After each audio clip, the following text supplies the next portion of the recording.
गौतम बुद्ध को हम बहुत अच्छे से जानते हैं, जिन्होंने बुद्ध धर्म की स्थापना की और उन्होंने लोगों के जीवन में ढेरों बदलाव लेकर आए। यह कहानी भी उनके बचपन की है, जब वे छोटे थे और उन्हें तब गौतम बुद्ध के नाम से नहीं बल्कि सिद्धार्थ के नाम से जाना जाता था। उनके एक चचेरे भाई भी थे जिनका नाम देवदत्त था। चलिए जानते हैं इस कहानी के बारे में। राजा सिद्धार्थ के महल के पास एक उद्यान था, जहाँ पर राजा सिद्धार्थ बैठकर प्रकृति का आनंद लिया करते थे। एक दिन जब वे अपने बगीचे के पास बैठे हुए थे कि तभी एक घायल हंस उसके पैरों के पास आकर गिरा। उसके शरीर में एक तीर लगा हुआ था। उसे देखने से ऐसा प्रतीत हो रहा था कि किसी शिकारी ने उसका शिकार किया है।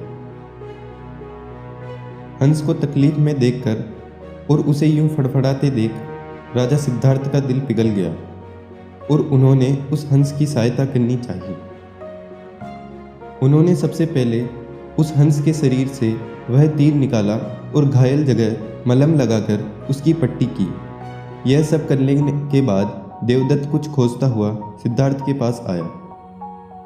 देवदत्त जैसे ही सिद्धार्थ के पास पहुंचा, उसने कहा, अच्छा तो ये तुम्हारे पास है, लाओ इसे मुझे दे दो। इसका शिकार मैंने किया है। इसका शिकार करने में मुझे बहुत मेहनत करनी पड़ी थी।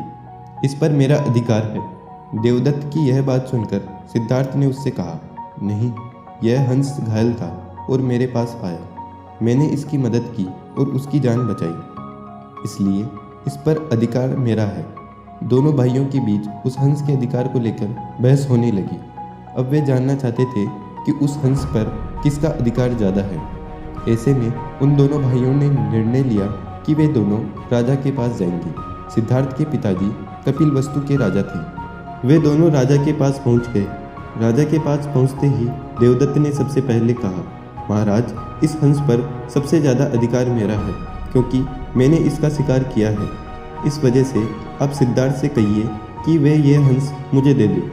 जैसे ही देवदत्त की बात पूरी हुई, तब राजा ने दोनों को शांत किया और फिर उनसे पूछा कि पूरी बात क्या है। ऐसे में सिद्धार्थ ने राजा को पूरी बात बताई और उनसे बोला, पिताजी, बात यह है कि इस हंस का शिकार देवदत्त ने किया था, लेकिन यह हंस घायल होकर मेरे कदमों के पास आ गिरा। इसे घायल देखकर मैंने इसका इलाज किया और इसे ठीक किया। अब आप ही बताएं कि इस हंस पर सबसे ज़्यादा अधिकार किसका है। राजा ने इस मामले पर अच्छे से विचार किया। विचार कर लेने के बाद उन्होंने सभा में एक सबसे बड़ी बात कही। वह बात यह थी कि मारने वाले से ज़्यादा बचाने वाले का अधिकार ज़्यादा होता है। इसलिए इस हंस पर सबसे ज़्यादा अधिकार सिर्फ और सिर्फ सिद्धार्थ का है, क्योंकि उसने इस हंस को मारा नहीं बल्कि घायल देखकर उसका इलाज किया और उसकी जान बचाई। राजा के ऐसे कह लेने के बाद देवदत्त को बात अच्छे से समझ में आ गई। वह भी जान चुका था कि मारने वाले से ज़्यादा बचाने वाले का अधिकार सबसे ज़्यादा होता है। मोरल ऑफ द स्टोरी, इस कहानी से हमें यह समझ में आता है कि मारने वाले से ज़्यादा बचाने वाला बड़ा होता है और उसका अधिकार भी मारने वाले से ज़्यादा होता है।